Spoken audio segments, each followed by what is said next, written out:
Olá, galera do canal! Hoje o nosso assunto vai ser sobre o filme Kardec. É um filme que ele foi lançado em 16 de maio de 2019. O filme conta um pouco da história da vida de Kardec, não conta tudo, não é a proposta, tá? Não é uma biografia de Kardec, mas sim a biografia da introdução dele a formação dos ideais para a junção dos livros do kardecismo, tá? Da doutrina espírita kardecista. Vamos lá. Deixa eu dar uma lida aqui. O livro, ele foi dirigido por Wagner de Assis. Ele teve como autor, sendo Kardec, Leonardo Medeiros, tá bom? O filme tem aproximadamente entre 1h50 e 2, tá, de filme. Mas é um filme bem interessante. Quem já conhece um pouco da história de Kardec vai ver várias partes ali pautadas exatamente como algumas biografias de Kardec que a gente acaba estudando na Federação Espírita Brasileira, tá? Bem, vamos lá. Deixa eu tirar aqui o tablet e ir para minha colinha do resumo do filme. Desculpa aí ter sumido do ar. Vamos lá. O filme, ele começa com uma cena que vai ser replicada lá na frente, que é o fenômeno da mesa girante, tá? E o ceticismo que o professor começou estava bem claro no semblante dele, e conforme a mesa reagiu, o semblante dele mudou completamente e aquilo o fez pensar, tá? O Kardec, na realidade, até ele assumir o nome de Kardec para assinar os livros, né? Ele se chamava Leon Rivail, tá? Ele dava aula num colégio. Ele era um professor muito querido entre os alunos. Ele era um professor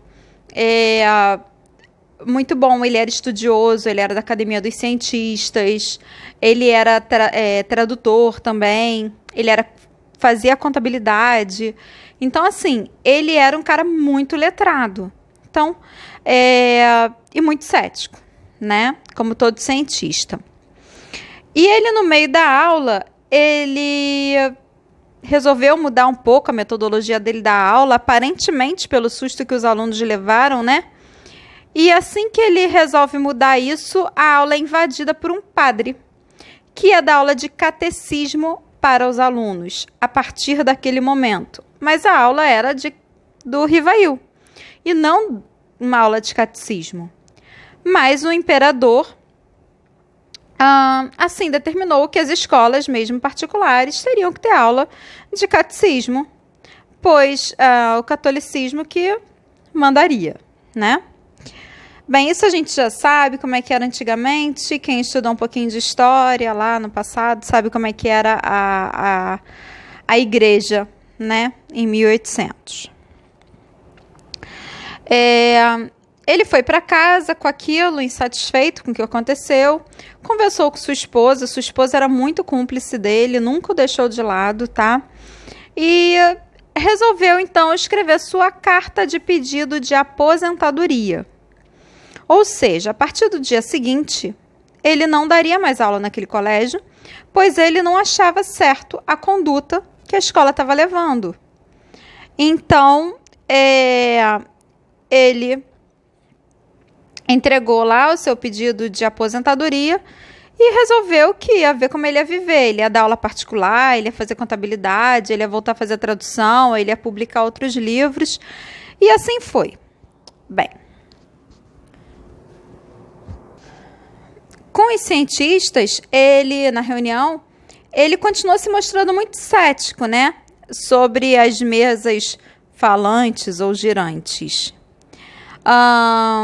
E existiam até na França, né, naquela época de 1852, alguns lugares que faziam até piada do povo com os fenômenos, ou seja, fingiam ser um truque de mágica, utilizavam, né, um truque de mágica para tirar dinheiro de quem acreditava no fenômeno. Bem, um belo dia, ele conversando com a sua esposa, enfim, sobre ter mais tempo, coisas do cotidiano, uma mesa de repente se foi. Eles se assustaram, ela ficou chateada porque quebrou o jogo de chá dela, enfim. Mas ele, como viu o gato da casa, ele associou que o gato houvesse derrubado a mesa. O que futuramente, na carta que ele recebeu do Espírito da Verdade, não, na realidade foi um outro espírito que viveu com ele em outra vida, na época que ele era Allan Kardec, disse que era bom ele repensar que não foi o gato que derrubou a mesa, né? Então, Rivail, ele não queria mesmo, foram à sua casa, procuraram e tal, para ele falar sobre o assunto, conhecer, mas ele não queria porque ele via que aquilo ali estava tirando o dinheiro do povo, né? Como ele tinha visto onde ele estava fazendo a contabilidade. Até que conseguiram convencer e ele foi cético, né? O convenceram como? Explicando que letra A mesa dava uma batida, B, 2 batidas, C, 3 batidas, e assim ia. Mas também falaram que existiam outros tipos de mensagens, já que dessa forma demoraria muito, existiam outros tipos de mensagens chegando através de pessoas, através de médiums, tá? Me estranhou eles utilizarem, naquela época já, a nomenclatura médiums, né? Afinal de contas, nem o Livro dos Espíritos nós tínhamos, né? Então, ele resolveu ir para poder ver, foi uma das reuniões, para ver como que isso se processava. E aí, sim, é aquela cena inicial do filme, onde o professor e sua esposa, sempre juntos, estão com os amigos e 2 crianças, e foi quando ele realmente recebeu a carta desse seu companheiros de vidas passadas, tá? Claro que ele não lembrava, né, gente? Assim, ele era cético. Então, ele viu, a pessoa pediu para começar a reunião, pediu um lápis, um papel, a cesta, né? E aí começou-se a se escrever sem que ninguém tocasse. Aí ele começou a estudar, ele começou a prestar atenção no que a mensagem que ele recebeu dizia, enfim. Ele, para poder ter certeza sobre a mensagem que ele recebeu, ele pediu para profissionais que ele recebeu mais de uma vez, ele recebeu 2 vezes a mensagem do mesmo espírito que viveu com ele, né, em outra vida, dessa reunião, a primeira que ele foi e depois recebeu de novo. Ele chamou um conhecedor de assinaturas, foi confirmada que a assinatura efetivamente era daquela pessoa, mas a pessoa já era falecida, já não estava mais entre eles, e aquilo o fez realmente estudar, se enfronhar, e aí ele começou a receber cartas, né, assim, ele levou mais ou menos 2 anos para publicar o Livro dos Espíritos. Isso não fala no livro, né, gente, assim, mostra ele atormentado, mostra ele recebendo muitas cartas, ele atormentado com a sua mensagem, mas ele recebia cartas, ele recebia mensagens de pessoas que estavam junto a ele, e ele conseguiu, junto com os cientistas e o seu amigo, né, que já tinha publicado os livros que ele havia escrito no ano passado, publicar o Livro dos Espíritos, tá? O Livro dos Espíritos, que foi todo pautado no que o Espírito da Verdade disse, tá? Então, assim, alguns médios que receberam as mensagens ficaram chateados, porque ele, quando assinou o livro, ele assinou o livro como Allan Kardec. Ele não assinou o livro na pergunta 1, quem recebeu, quem não recebeu, não. Porque ele confrontou várias respostas. Então, isso deixou muito exaurido, né? Foram várias respostas vindas de várias partes do mundo sobre a mesma questão que o fizeram realmente perceber que os espíritos de outro, né, que estão em outra instância, podiam fazer, porque não eram pessoas só da França que estavam dando aquela resposta para ele, pessoas que poderiam se conhecer, enfim. Então, ele foi confrontando. Então, não teria como ele dizer que a pergunta 1 é atribuída a pessoa A, pergunta 2 a pessoa B. Não teria como ele fazer isso. Então, ele fez o compilado, ele publicou e colocou o seu nome, que seu amigo tinha dito, que era o nome dele, numa vida bem passada, como Allan Kardec, tá?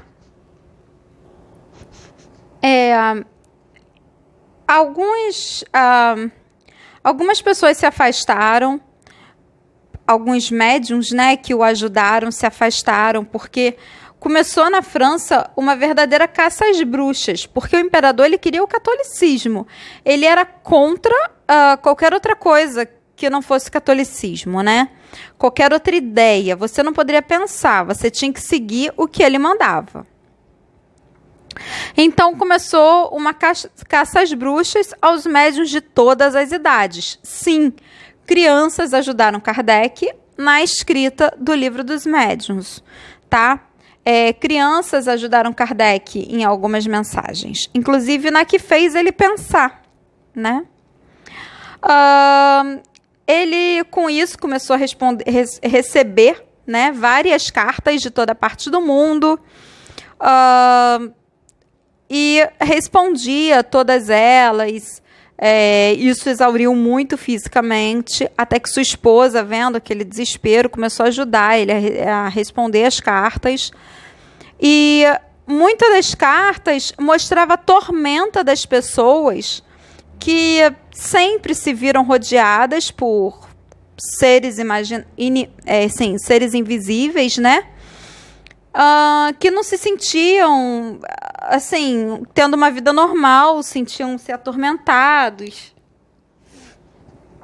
Imagina, se hoje uma pessoa médium se tem a companhia ou se visualiza o seu amigo espiritual, né, ou os seus amigos, enfim,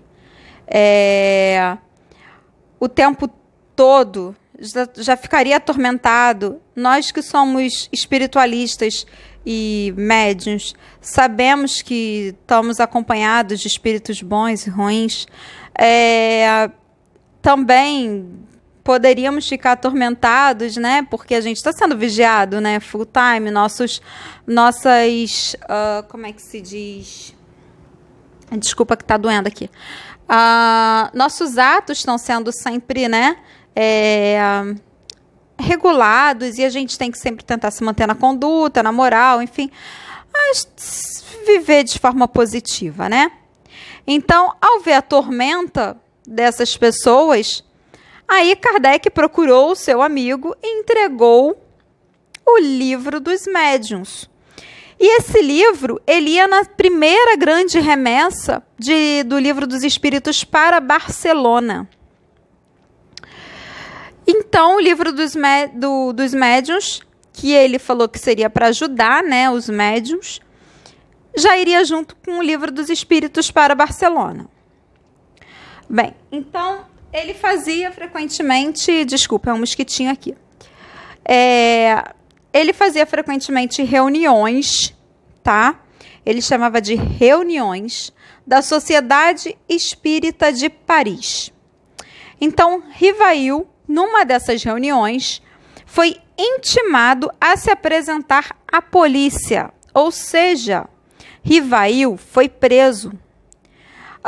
O policial até intimou o Rivail, vulgo Allan Kardec, tá? Foi preso. Na prisão, ele, sem entender muito o porquê daquela censura, teve a companhia à noite do padre, que chegou a questionar algumas vezes, né, da sua postura, da postura dele de estar acreditando nos fenômenos, enfim. Mas foi, curiosamente, depois de uma conversa muito sincera com o padre, dizendo que ele terminou a conversa dizendo que eles se encontrariam em outra vida, que o padre pediu para que Rivail fosse solto. Ao sair da prisão no filme, 2 pessoas o seguiram, mas ele não percebeu, tá? Nesse momento ele não percebeu e essas pessoas o seguiam o tempo inteiro. E ele tinha muito medo. Ele tinha medo, né, do que isso poderia gerar.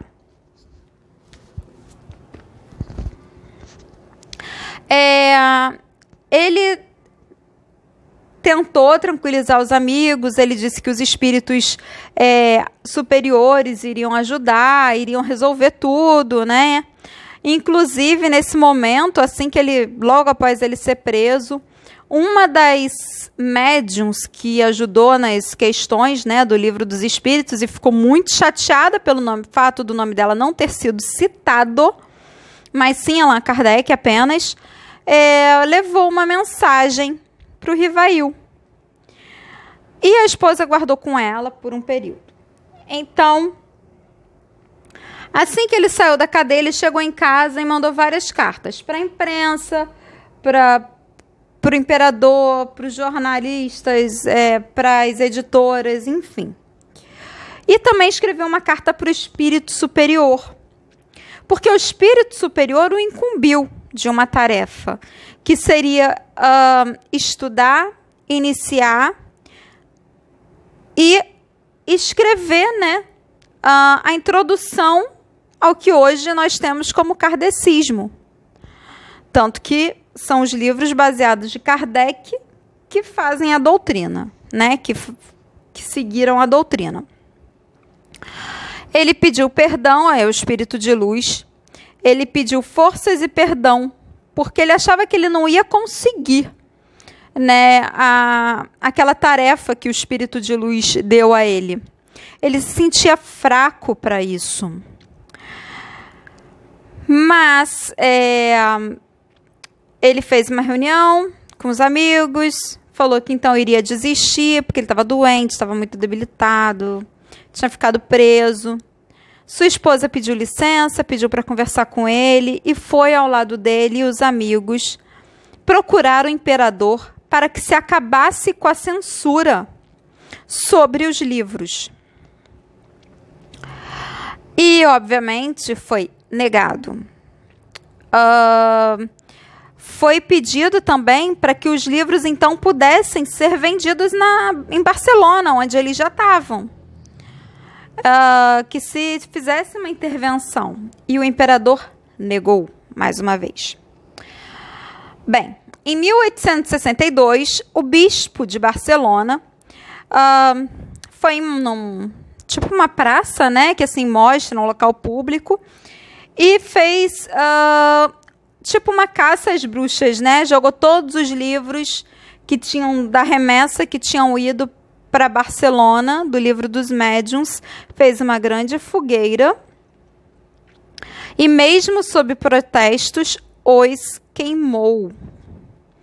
Os queimou falando que eles eram imorais e que eles não deveriam existir.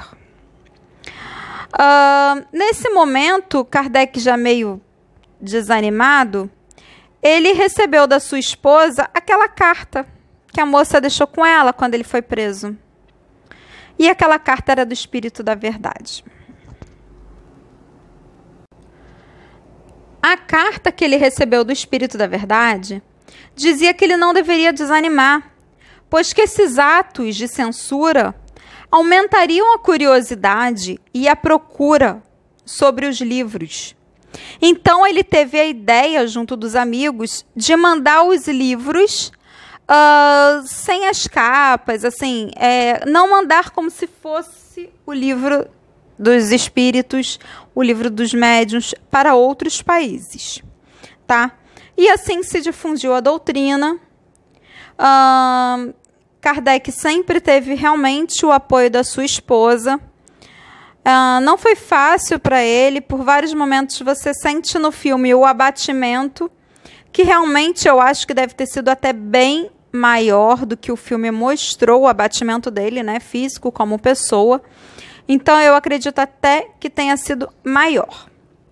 Agora eu vou dar aqui uma pausa e vou... Esse é o livro, tá? O livro termina com ele e a esposa andando junto por um passeio público, tá? De mãos dadas, enfim. Eu vou só falar aqui agora um pouco. Então, esse é um pequeno resumo do filme do Kardec, tá? Não fui muito nas entrelinhas, que é para vocês verem, né, gente? Pelo amor de Deus. Então, eu vou agora falar um pouquinho sobre Kardec, tá? Então, vamos lá. Vocês acabaram de ver, já que nosso assunto agora vai ser sobre Kardec. Então, aqui a fotografia de Kardec, tá? O nome completo dele, difícil ler, hein, gente? Hippolyte Léon Denisard Rivail. Ele era conhecido como Léon Rivail, tá? Professor Léon Rivail. Ele ficou conhecido por codificar, sistematizar e propagar a doutrina espírita e o método pedagógico de Pestalozzi, tá? Isso eu estou lendo de uma fonte não 100% confiável, que é o Wikipedia, e que qualquer um pode alterar. Ele nasceu na cidade de Lyon, na França, em 3 de outubro de 1804.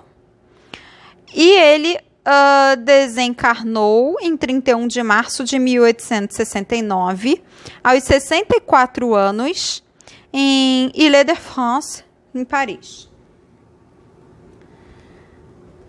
Assim como eu já falei, né, durante o filme, a parte do filme, ele era pedagogo, ele era professor, ele era gramático, ele era tradutor, ele era linguístico, ele era filósofo, ele era educador. E ele fez o Livro dos Espíritos, escreveu, né, terminou de escrever o primeiro livro, que foi o Livro dos Espíritos, em 1857, tá?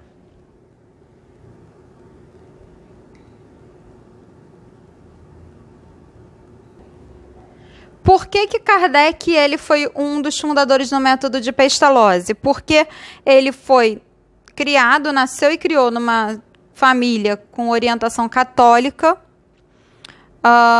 com tradição na magistratura e na advocacia. Ele, desde cedo, ele se mostrou propenso a outro tipo de estudo, né? Ciências e filosofia. Ele estudou na escola de Pestalozzi, no castelo de Yverdon, na Suíça, que era um país protestante.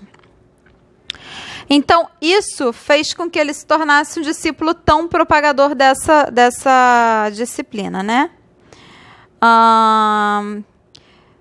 Então, ele teve uma grande influência no ensino na reforma, né? Com os seus livros da França e da Alemanha. Ele, aos 14 anos de idade, ele já ensinava os seus amigos, né? E aos 18, ele virou bacharel em Ciências e Letras.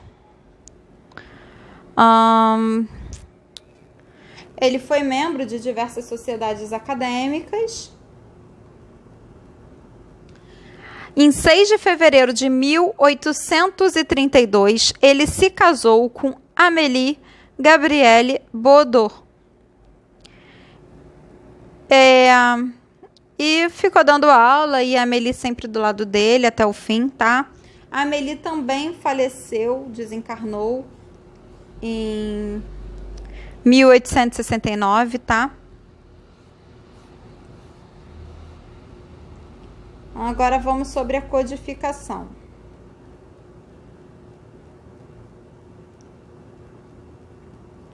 A codificação, ela possui...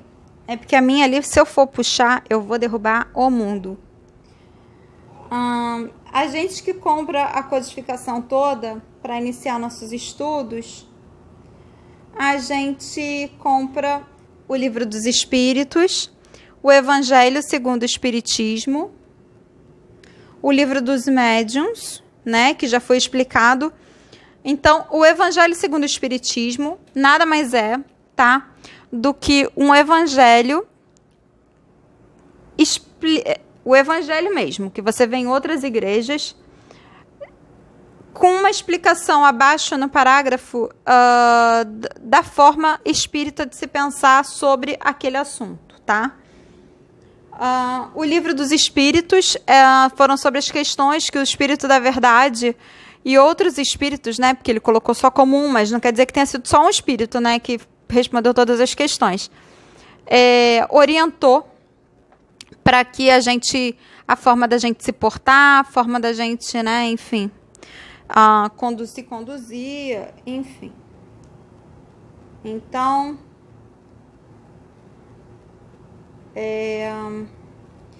a Gênese já foi um livro, né, que também faz parte da codificação, que ele fala sobre a formação, tá? A Gênese, eu particularmente acho um livro muito difícil, porque ele fala sobre a formação de tudo, tá? Sobre a formação do mundo em geral, enfim, como as raças mais inteligentes adiantaram-se às outras. Eu travei numa parte da Gênese que, para mim, é muito geografia, muito... não dá, desculpa. Gosto muito de Kardec, mas não dá, tá? Tem obras póstumas também, né? Então, Gênese, obras póstumas, o Livro dos Espíritos, dos Médiuns... Gênese, obras póstumas, Livro dos Espíritos, Médiuns e o Evangelho segundo o Espiritismo. Então, essa seria a codificação de Kardec. Que eu vou colocar aqui os livros aqui, tá? Então, eu vou colocar aqui na ordem, os fundamentais, né, gente? Assim, não quer dizer que ele só tem escrito isso, né? As 5 obras fundamentais que versam sobre o Espiritismo, com a assinatura de Allan Kardec, são o Livro dos Espíritos, que é Princípios da Doutrina Espírita, publicado em 18 de abril de 1857. O Livro dos Médiuns, ou Guia dos Médiuns e dos Evocadores, foi publicado em janeiro de 1861. O Evangelho segundo o Espiritismo foi publicado em abril de 1864 e, apesar de eu ter explicado, ele não requer maiores explicações. O Céu e o Inferno, ou A Justiça Divina segundo o Espiritismo, foi publicado em agosto de 1865. A Gênese, em agosto de 68.